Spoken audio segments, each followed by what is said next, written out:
Kim Erndt-Pitcher is Director of Ecological Health at Prairie Rivers Network and has worked there for over 15 years.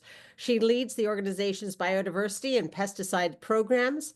Before coming to PRN, she was a crew member and environmental educator at Living Lands and Waters, based in Moline, Illinois, and a technician with the U.S. Geological Service in Kansas City, Missouri.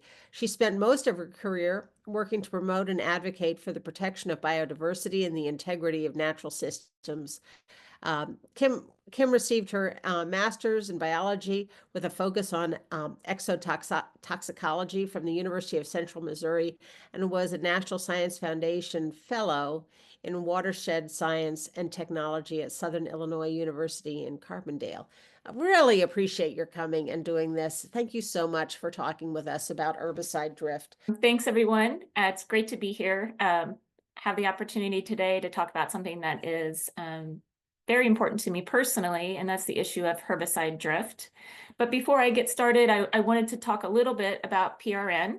We are a statewide conservation organization. Our home base is in Champaign-Urbana, and our mission is to protect water, heal land, and inspire change. We use sound science, the law, and community action to create change around certain issues. Currently, some of our priority areas or program areas are renewable energy, climate change, water quality, pesticides, removing legacy coal ash pollution, biodiversity, river health, invasive species, and policy. There are some others I'm sure that I've missed, but those are our main focuses organizationally right now. So today I'm going to talk to you about our tree and plant health monitoring program that was developed with the help of my colleague Martin Kemper, who's a retired biologist with the Department of Natural Resources. Marty has been a driving force behind this work and a tremendous resource for me and for Prairie Rivers and many of the partners that have stepped up to the plate and worked alongside us over the years on this issue. I am going to turn off my camera so that I have better reception. I do have some videos to share with everyone tonight, so hopefully that will not be impeded by my video being shared. So I'm going to start off, most of this talk is kind of high level to explain the issue and talk a little bit about what we've been doing and things that we can do or need to do as a state and as a nation to address the issue of pesticide drift. But let's talk briefly just about what a pesticide is.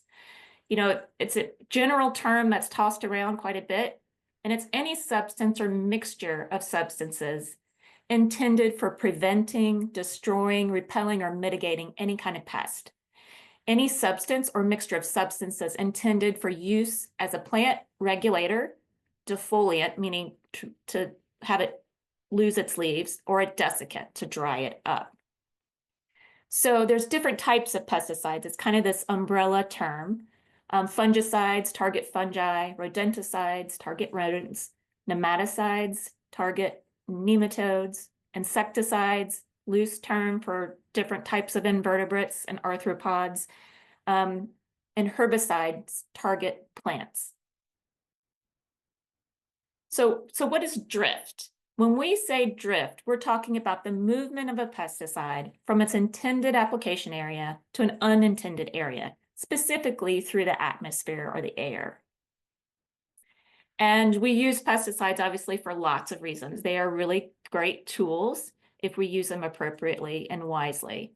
They are widely used in turf management to remove, unwanted broadleaf weeds, also to manage grubs and other unwanted insects that might be burrowing in and interfering with the beautiful American lawn, which is debatable on whether or not it is actually beautiful, but that's a personal choice. We also have the use of herbicides widely used in the treatment of utility right-of-ways to remove those unwanted vegetation, that unwanted vegetation. Also widely used, of course, in agricultural production, particularly in row crop agriculture, And we also use them as tools to manage unwanted species in our prized natural areas. So one of the leading uses of herbicides in particular, and well, pesticides in general, is chemical or turf treatment. Drift injuries do happen from lawn and turf care applications more frequently than you might realize. And that is largely because two of the main herbicides that target plants that are used in lawn care products are 2,4-D and dicamba. Now, these two herbicides target broadleaf weeds. They are in a plethora of products that you can buy over the counter and sold in stores, but they're also used by commercial operations to manage turf. Drift can occur from neighborhood treatments of nearby golf courses, or city engineer, land managers maintaining rights of way and roadsides. And as I mentioned, insecticides and fungicides can also drift, but they can also move through the water as well. Many of these chemicals are water soluble. They can break down and move through the plant or the insect, but they can also move through our waterways and into creeks and streams where we do not want them. So in recent years, the issue of herbicide drift has been in the media quite a bit. And there are lots of reasons for that. The popularity of the American lawn has kind of taken off. People really want this green, lush lawn, but also in order to develop new technologies that can address herbicide-resistant weeds, we've been creating new formulations of herbicides that can be used with crops. So these crops are now resistant to these herbicides and they can be applied over the top. And I'll talk more about that in a minute, but that has created a new dynamic in our agricultural system. And the leading cause of pesticides in the US, particularly in Illinois, is undoubtedly agricultural production. And that's because 75% of our land is in agricultural production. And the majority of that land is planted in row crop agriculture, which is primarily herbicide-tolerant soybeans and corn. So when I'm saying herbicide tolerant, that means that these crops have been genetically modified to be resistant to herbicides. So you can plant the crop can start growing, and you can apply herbicides over the top of these growing crops, killing the weeds in the field, but not harming the crop itself. And that has led us to be heavily reliant on herbicides for weed control in our agricultural systems, where we would normally have to use herbicides early in the season for pre-planting weed control. We want to get rid of those weeds that grew over the winter or early spring and plant our seeds in a clean field. Then we would historically use some light tillage or cultivation or other methods to manage the weeds throughout the growing season. Now, with these herbicide-resistant crops, we can continue to apply herbicides through various stages of growth throughout the growing season, leaving our plants healthy and intact.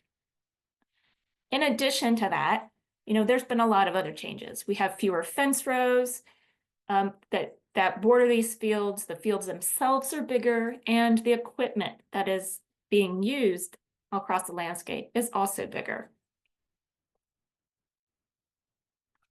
So there's, this phenomenon that has occurred over the past several decades because we are so reliant on herbicides for weed control in our agricultural systems. And that is, weeds have evolved. They've done what nature does, and they've evolved to reproduce and to survive the struggles that they encounter. And herbicides are those struggles, and they have become resistant to them. And this graph just shows the different types of herbicide resistance that have emerged in the past several decades since we've been using these technologies. So let's talk about drift. There's two main types of drift. There's particle drift or primary drift. Particle drift happens while the sprayer is still in the field or in that in that location where they want those herbicides applied.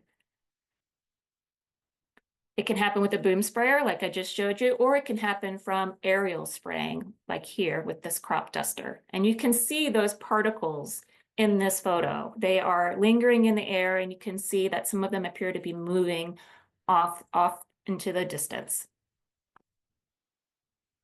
We also have secondary drift or vapor drift. And we developed this little video to kind of illustrate how this occurs. Now, it's important to understand that, particle drift can happen on a windy day. Maybe the applicator is trying to get that field sprayed. The winds are gusting higher than they should be, and that, they are actually not abiding by the label law. But vapor drift can occur when the applicator has done 0 things wrong. They have done nothing wrong. They're following the law, applying it at the right time and in the right conditions. But the pesticides and the herbicides can volatilize or evaporate 1 day, 2 days, up to a week even after those herbicides or pesticides have been applied, move long distances in the atmosphere, and then fall out, causing injury to non-target plants off-site. And so this can be particularly problematic when you have an opening in the weather where there's a lot of application that can be made at a certain window of time, a small window of time, a day or 2, 3 days. And after that window of time, after those applications have been made on maybe tens of thousands of acres, maybe more, we get warm weather. The higher and warmer the air, the higher the temperature and the warmer the air, the more likely some of these herbicides that have a high vapor pressure are likely to evaporate and move off site. So then we have something that's called atmospheric loading. All of these pesticides are volatilizing in a small window of time, and they can move off site, causing what we've observed and others have observed around the state and around the Midwest and the Southeast is, a landscape level injury.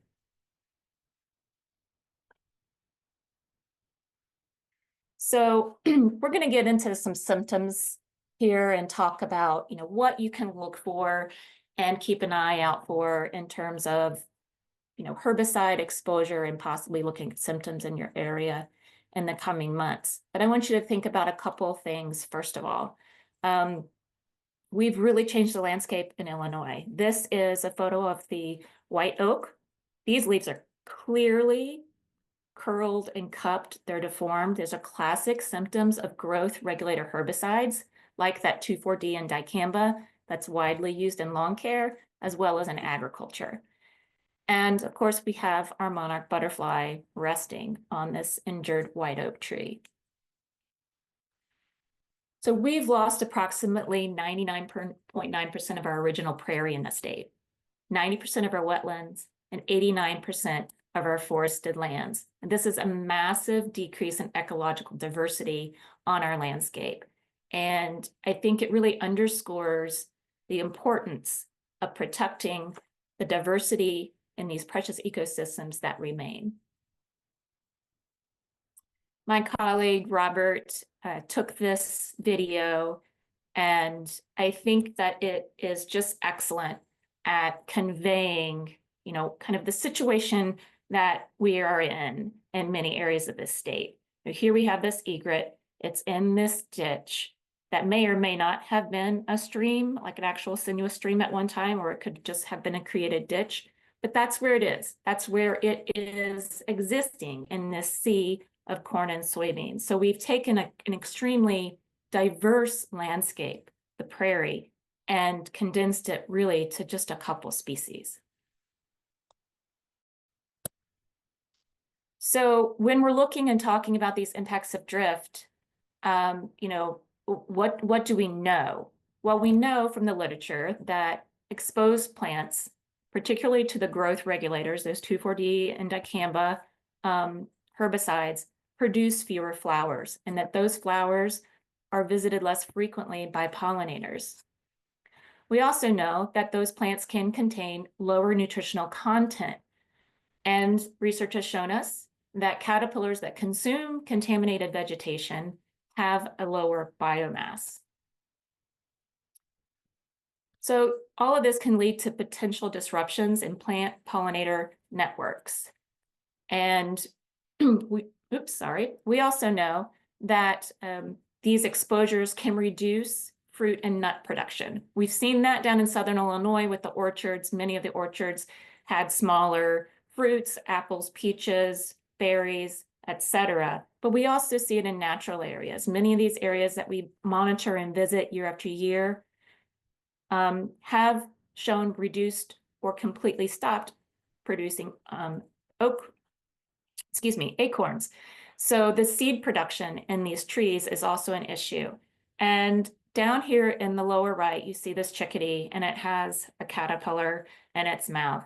And many of you probably know chickadees feed their young hundreds of caterpillars every spring. Their main source of food for their young, along with many other species of migratory birds.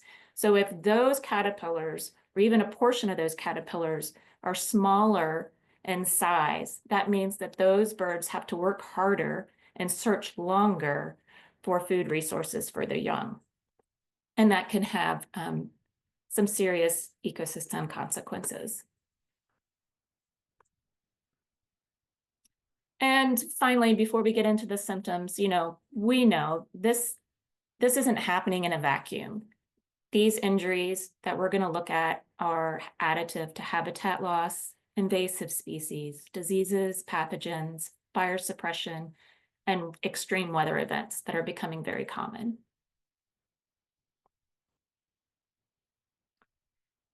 So this map is a map of Illinois, and I'm going to show you the counties that we've done monitoring in over the past 7 years. We started our monitoring program in 2018 and are continuing to monitor every year now. In that time, from 2018 to 2023, we've monitored 289 sites in 40 counties. Every site that we visit has symptoms that are visible and that we document. And so these red dots are the counties that we have physically monitored in. In 2023, we were joined by the Illinois Natural History Survey, and they decided to look at this effort too, under a request by the Illinois Nature Preserves Commission. They did a fantastic study, 185 sites. They visited them twice a year, early in the season and late in the season, and looked at 95 counties.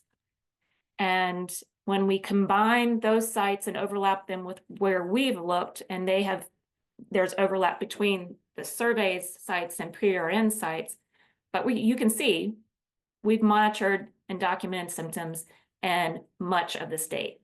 The majority of their sites also had symptoms of injury throughout. So how do we recognize drift exposure in plants? Well, the first thing that you want to do is you want to rule out any direct applications that may have caused the injuries that you're looking at. Did you do it yourself? Were you using long treatment herbicides that maybe injured your trees or your flower beds? You need to rule that out, first of all. Second of all, you want to rule out herbicide applications in the soil or root zone of any plants. So one of the things that we do when we're monitoring is we don't monitor the edge of the field when we go to a site. We usually meander through a field, through a property. Sometimes it's, tens of acres, and we monitor that entire meander that we walk, and we document which species have symptoms. You also want to make sure that you're observing symptoms across multiple species and plant groups and layers in the environment. For example, the ground layer, are there plants in your flower bed perhaps, or in a prairie that are showing symptoms? Are there understory plants like dogwoods, red buds that are all showing symptoms, as well as in the canopy, particularly in the areas where there has been vapor drift.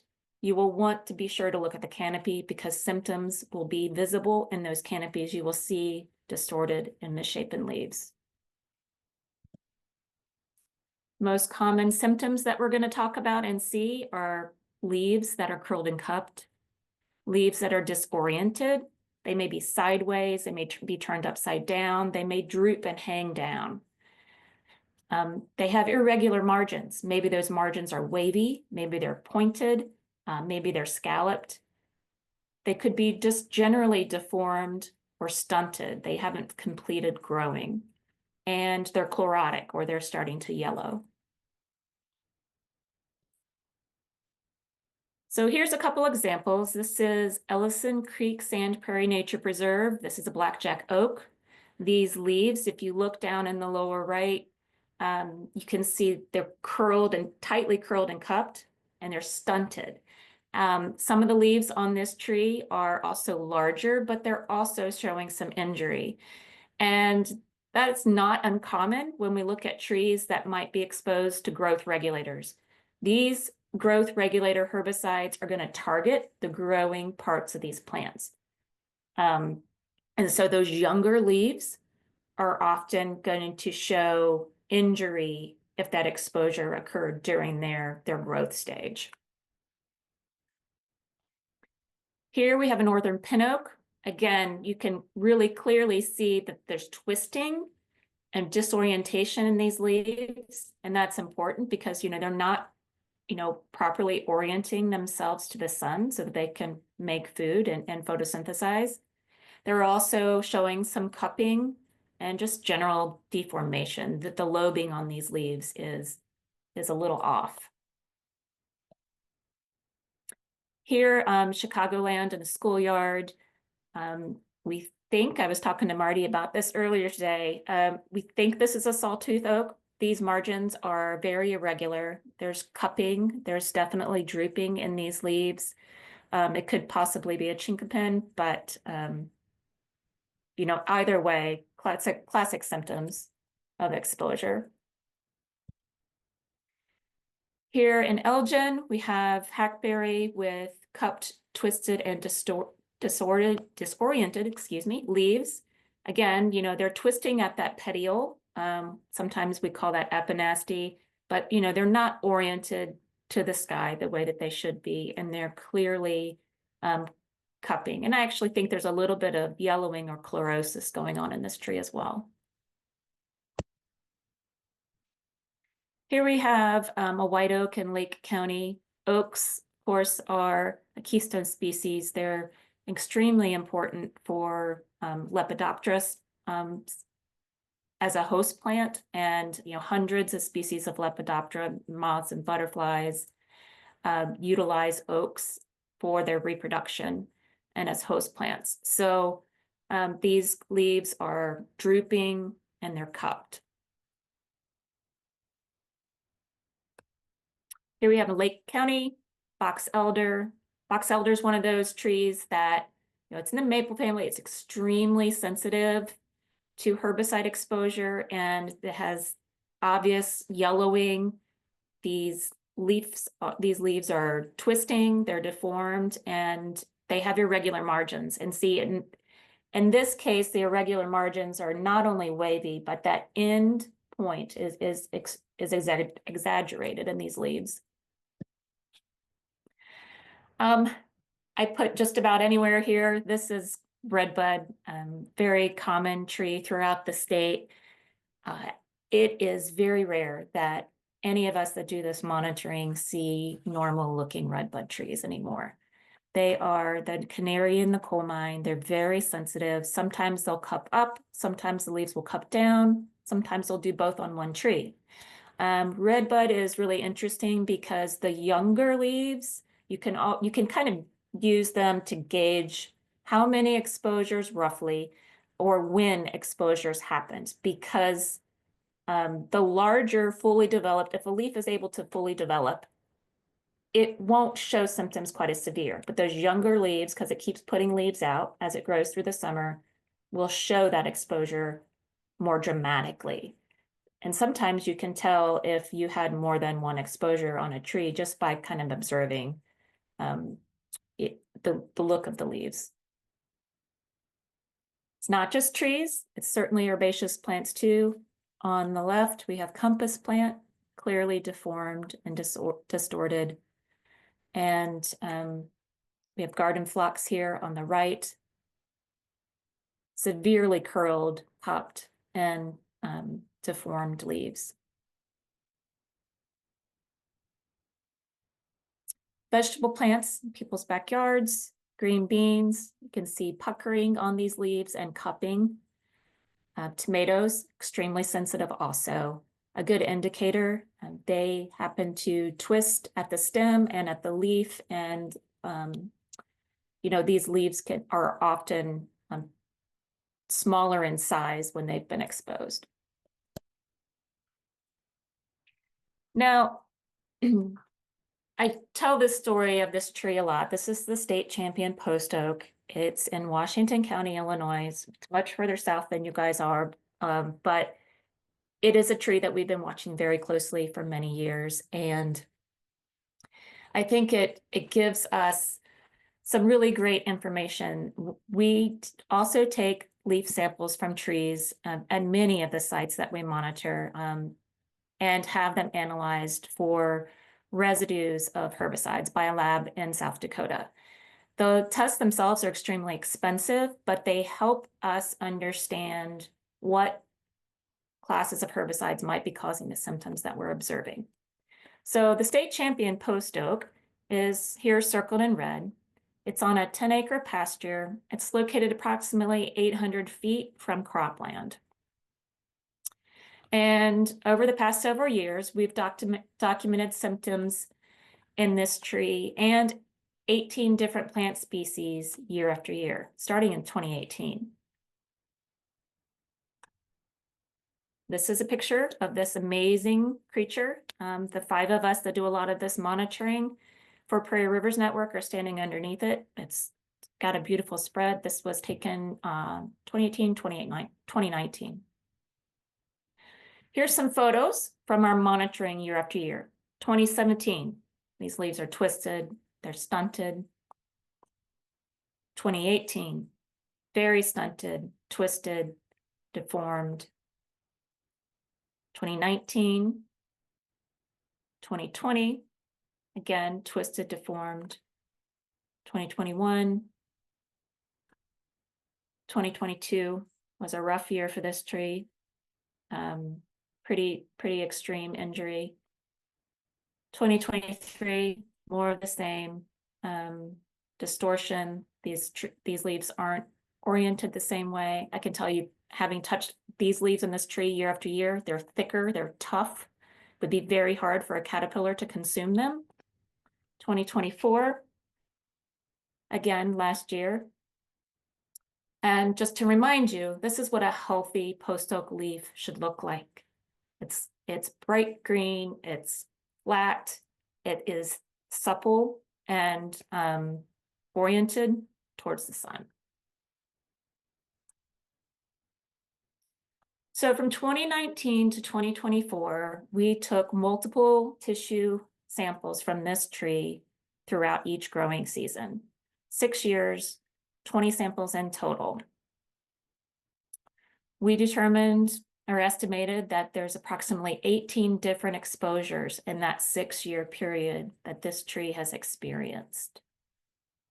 And that's a lot of stress for this tree and the surrounding plants and properties. So what does that mean for the health, long-term health of these trees, of these oaks? Well, across the state, not just at this site, we're observing canopy thinning. This is very common, particularly in our oak species. We're also seeing epicormic branching. Epicormic branching is when it's sort of the last ditch effort for these trees to put on leaves so they can photosynthesize and make food. And it's coming out of their main branches instead of these smaller branches off to the sides. And then we're also seeing an increase in branch dieback. So there's more just dead limbs in many of these trees. Now, this is the neighbor to that champion post oak. The post oak is over here in the left. But this is the canopy of this post oak this past year, and it is thinning. This tree is hundreds of years old. It's amazing, and it should live much, much longer, but it is being stressed, and we're all fighting for it. So what is being done about this? I told you that PRN's been working on this, the Natural History Survey has been working on this. Well, we're continuing to use sound science and the law, as well as community action to create change. And we've been working really, really hard with our partners across Illinois to build power.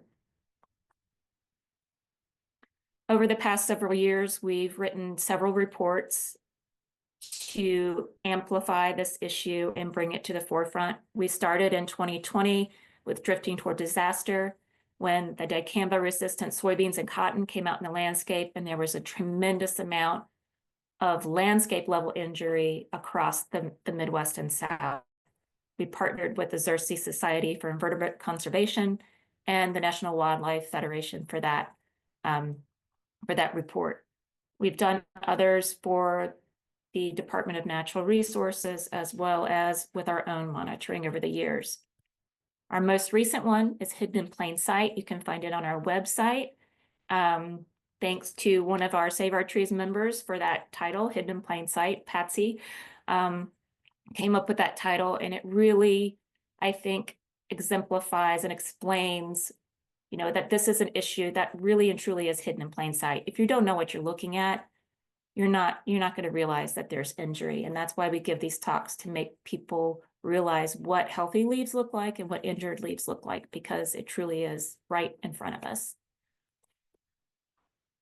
We've also talked a lot to the press, and our partners have as well. This past summer, we were featured in the Chicago Tribune, and many of the individuals that shared their stories for our report were also featured in that. We've been on radio programs and done blog posts, just trying to get the word out, and we will continue to do that.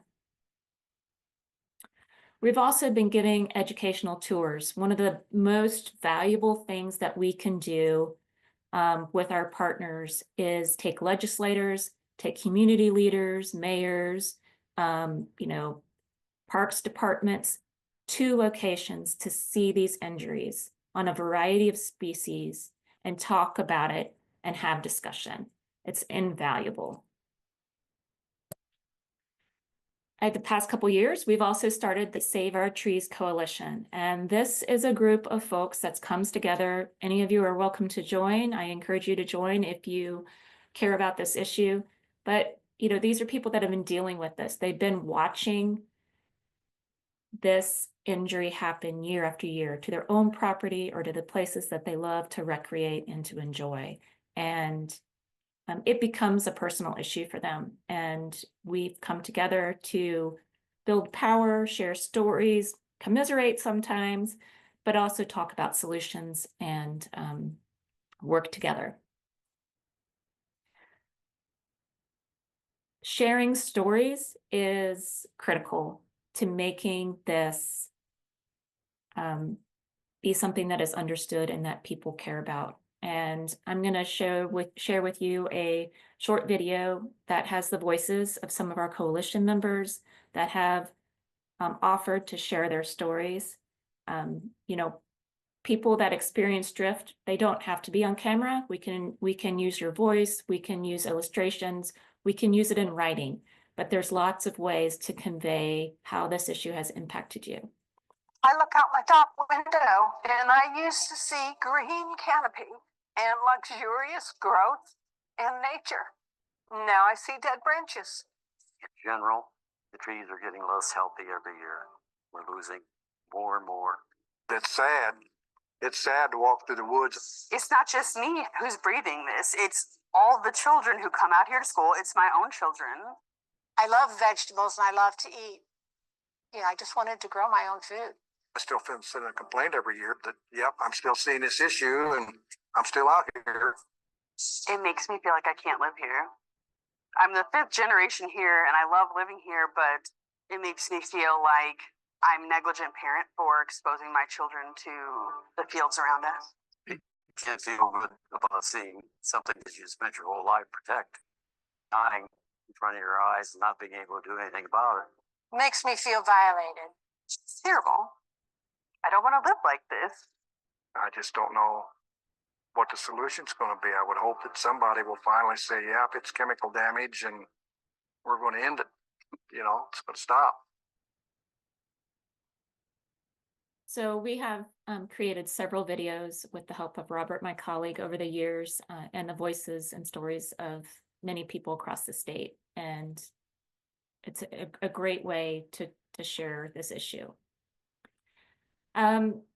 Just briefly, last few slides here, you know, there are other things that we are trying to address with our partners, and we're discussing. You know, one of the big problems is we need environmental and ecological monitoring programs that are funded. We cannot enforce regulations when we don't know what is happening on the landscape. And without monitoring to understand, you know, what the ecological impacts are, or what the synergistic impacts of some of these pesticides and their metabolites are to the ecosystem, you know, it leaves us with a lack of information, and we really need to have a better understanding so we can better protect our resources. We also need regulatory agencies that have adequate funding to enforce the current restrictions. They often get backlogged in the complaint process. You can file a complaint with the Department of Agriculture, but many years, particularly in 2018 and 19, when they were dealing with a lot of dicamba-related complaints, they were backlogged for many, many months. They don't have the staff to adequately enforce that. And all of our agencies, not just IDOA, the EPA, the Department of Health, other agencies have a role to play in this issue as well. This could be a whole talk on how we could improve our complaint process and the reporting process. But you know, there's a lot that we could do to improve our current reporting system, and we're not alone. This is a problem many states throughout the nation have, and we do work with other states that are facing the same problem. Many of our partners around the state are working to diversify the agricultural systems. You know, this issue, there's no silver bullet. Some of it's going to be policy, some of it's going to be science, some of it's going to be education, some of it is going to be, you know, stepping back from this deeply incentivized row crop agricultural system and diversifying our cropping systems and making us more resilient as a nation in our food production. And that is not an easy task, but it is something that many people are trying to fix. And I want to leave you guys with this quote that I think is really powerful. It's from Aldo Leopold and Sand County Almanac. It's one of the penalties of an ecological education is that one lives alone in a world of wounds. Much of the damage inflicted on land is quite invisible to laymen. An ecologist must either harden his shell or make believe that the consequences of science are none of his business, or he must be the doctor who sees the marks of death in a community that believes itself well and does not want to be told otherwise.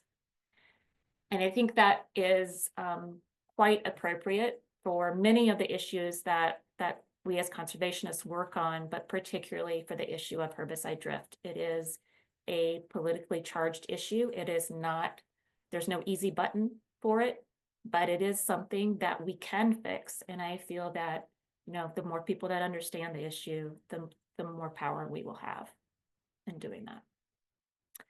And so with that, I will close and take questions.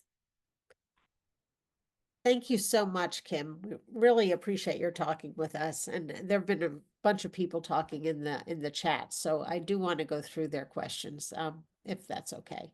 I really appreciate your sharing this with us. So Nancy says, thanks for speaking tonight. The other day there was a guy in our neighbor's yard holding a sprayer and shooting a spray up into the trees, all of it drifting onto our yard on my bird feeder and bird baths. My husband says it's fungicide. Is that a problem? Yeah, that's a problem. It shouldn't be drifting on your property. And, you know, one of the things, our work has largely focused on herbicides. This past year in 2024, I didn't show you that data. We did start looking at fungicides. The Natural History Survey did a tremendous amount of work looking at a wide range of pesticides, including fungicides. Particularly late in the season, they found quite a bit of fungicides in their analysis. And so, you know, we don't fully understand what the ecological implications of fungicide use is, but we do know that, you know, the relationship with nature and individuals, whether it's a bird or a fish or a human, and their microbial community is really important. And so I would say, yeah, that is something that you should at least address with your neighbor and possibly with the company. Another person is saying, I noticed the unusual, I did not notice the usual amount of leaf galls on the hackberry in your photo. Is that related to herbicide? Reduced leaf galls on hackberry. Not that I know of. I do see, and that isn't, I'm glad they brought that up, because oftentimes when we're documenting symptoms, you know, we're looking at those classic symptoms. That doesn't mean there's not other things going on. So the majority of hackberries that we do monitor have those leaf galls, but they also have the curling and the cupping and the distortion in addition. And I don't think there's any, at least that I can say definitively, any relationship between the two. Right. Could we design herbicides not to harm trees? That I don't know. We haven't done it yet. The trees used as examples of drift effects. Do you know if they were close to large lawns, for example, golf courses or fields? So talk a little bit more about, and they were in preserves. So that's very disturbing. Yes, many of the sites that well, you know, all the sites that we monitor, we walk through, and, you know, some of them are like 10, 20 acre sites. And so we do a meander through. We are not going to share photos or do a tissue analysis on a tree that's on the edge of the field. They're usually several hundred feet away from any field edge or nearby potential source. We do have some distance data that I didn't get into tonight because I didn't want to get too technical, but we do in our report have some graphs on the tissue analysis in relation to the closest potential source of drift. And I encourage you to look at that. So just a question from me. So is between drift and vapor, you know, dispersal, what's worse? I mean, drift is definitely, is there a heavier poisoning by drift, and vapor, though more distant poisoning?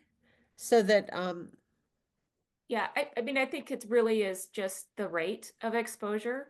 So, you know, oftentimes you can observe very easily injured trees along a field border, but that doesn't mean that those herbicides did not make it into that field. And oftentimes we see really no change or very little change in the severity of symptoms throughout many of our sites. And in terms of, you know, specific, you know, impacts, it really depends on the health of that individual tree or that species, the timing of its, you know, development. Was it exposed early in the year? One of the things that we've noticed with oaks is when they're in bud swell and leaf emergence early in the spring, that's the time, like right now, when many of the growers are doing pre-planting herbicide applications. That's an extremely sensitive time for them to be exposed. And that's when they're going to have the most severe symptoms, because all that growing is occurring right then and there. So there's a lot at play. into, you know, how impacted they are. Right.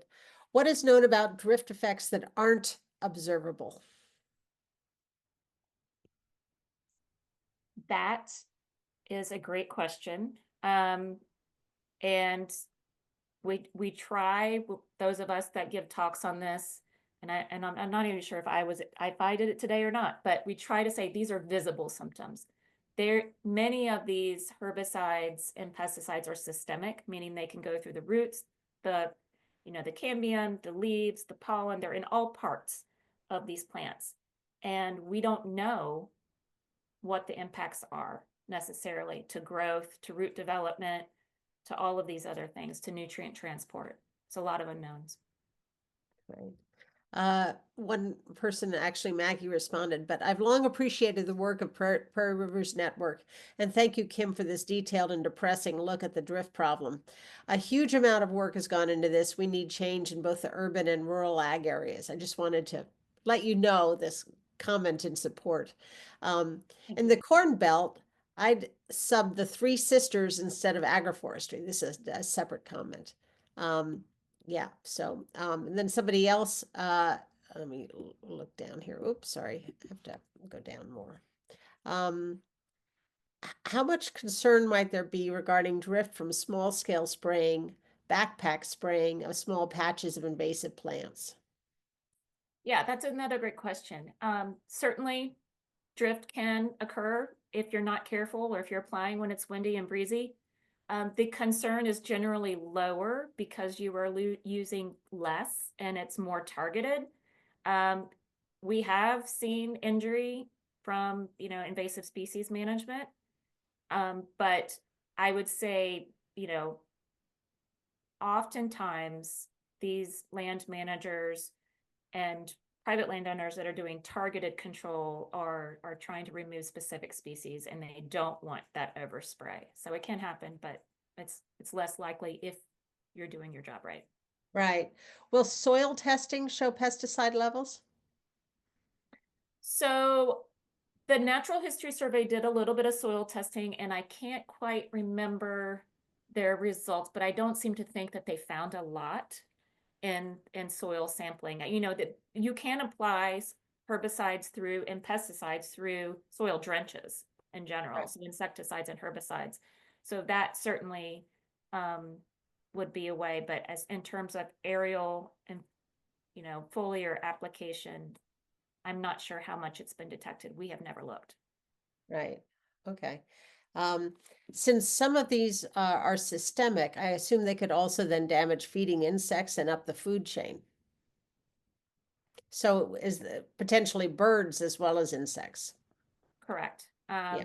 And that is something where we do need more studies, but there have been several research studies done on that.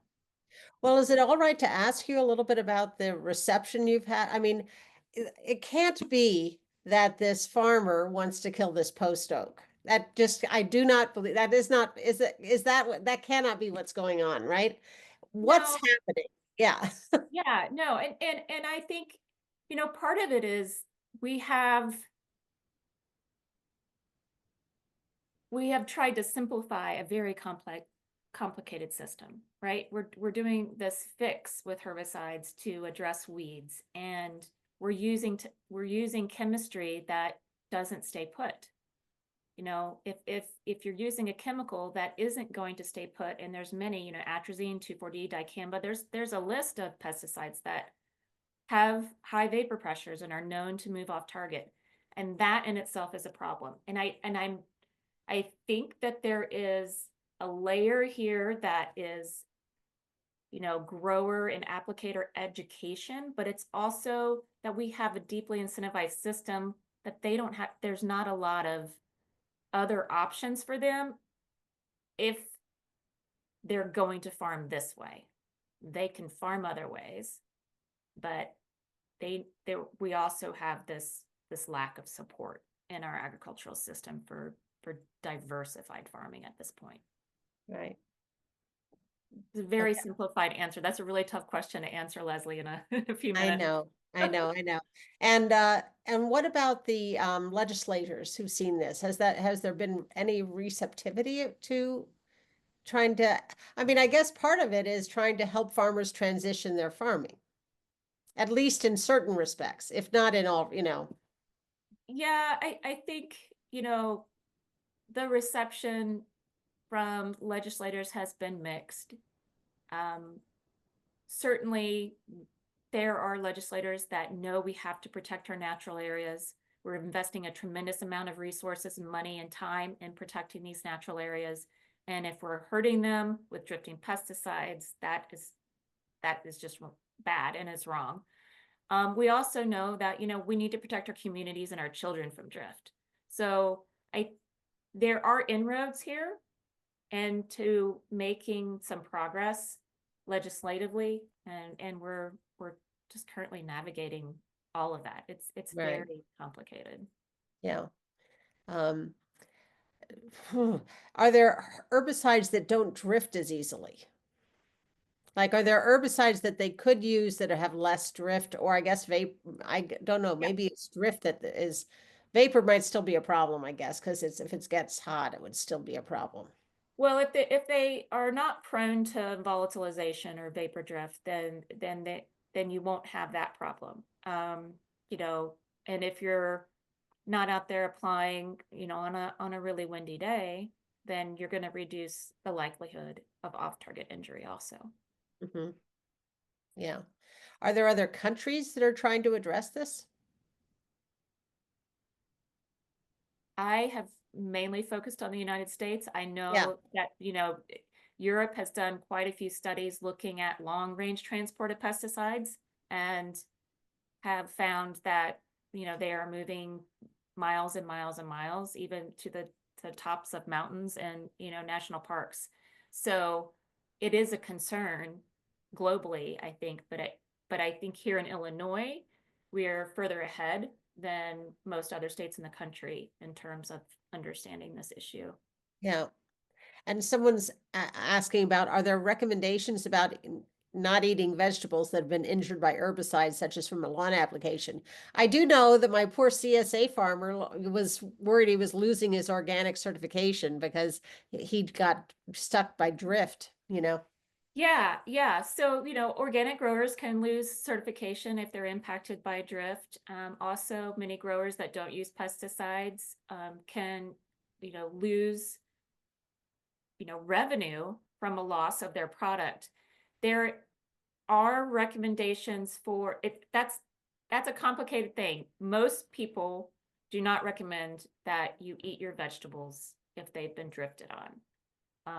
By a neighbor spraying or anything like that. Now, finding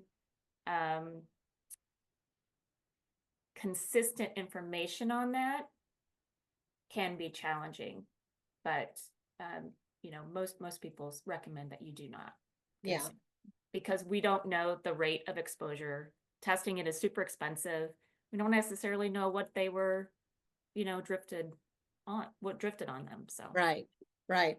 So what about, someone else is bringing up, what about differentiating agriculture versus lawn care? Are there ways that you could actually make some progress with lawn care?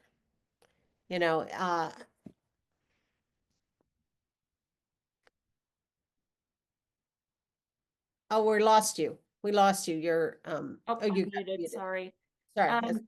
Yeah, so we have started to tackle this and from two different approaches, the lawn treatment, the turf treatment industry, and then the agricultural practices, because they are typically two different types of methodology. One of the challenging things with the lawn industry or the turf industry is that many of these products are sold over the counter as well to the general public.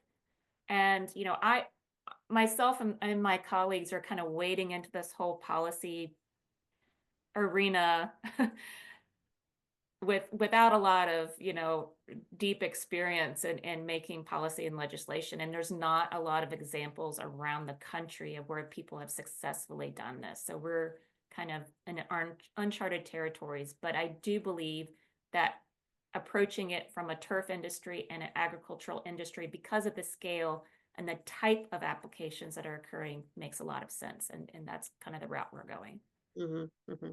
I think there's just one more question. Does organic farming have the same issues? I mean, I'm assuming they would not be using these herbicides. Yeah, they're not, but they certainly are receiving injuries. Yeah. So, yeah. Yeah. And even, even growers that aren't organic, but aren't planting, crops that are resistant to whatever herbicide is moving onto their farm, they're going to get injury as well. And that was the problem with dicamba, is there were a lot of soybeans planted in the state that weren't dicamba resistant. So those that were using dicamba on their soybeans that were resistant, they were drifting on to non-resistant soybeans. And it was just crazy because there were all these soybean injuries all over the place. Yeah. Trees and plants and stuff too. But the soybean producers really were upset about that, and it hit the headlines. Okay. Sorry, a couple more things. Could arborists become allies in trying to reduce the use of herbicides in lawn care, since the chemicals harm trees that lawn owners also have? Sorry. Yes, I do believe they could be. And I think also just the landscaping industry, that the growers that grow plants and trees in greenhouses for distribution, I think they are also allies, because their plants and their and that they grow for their business are also being injured. So it's education as well. Right. Well, I think we should wrap up, but I want to call out some of the things that PRN is saying in the chat. So Maggie mentioned PRN is gearing up to launch their biggest year of monitoring and testing yet. Be sure to follow us on social or sign up for their emails, follow along and consider supporting their work. And Devin also shared the link to sign up for emails. So hopefully people can look at that. And you know what, I'll share that out afterwards too, so that people can follow on what's happening. Thank you so much for your time, and for PRN staff as well, watching us, helping us here. We really appreciate your time spreading the word on this. And I want to get more of your messages to spread out to the group and see what we can actually do, if we can actually make any progress here. So, let us know what we can do. Absolutely. Thank you. Okay. Thank you, Leslie. Thank you for everyone. Yeah, thank you, everyone. Okay, bye-bye.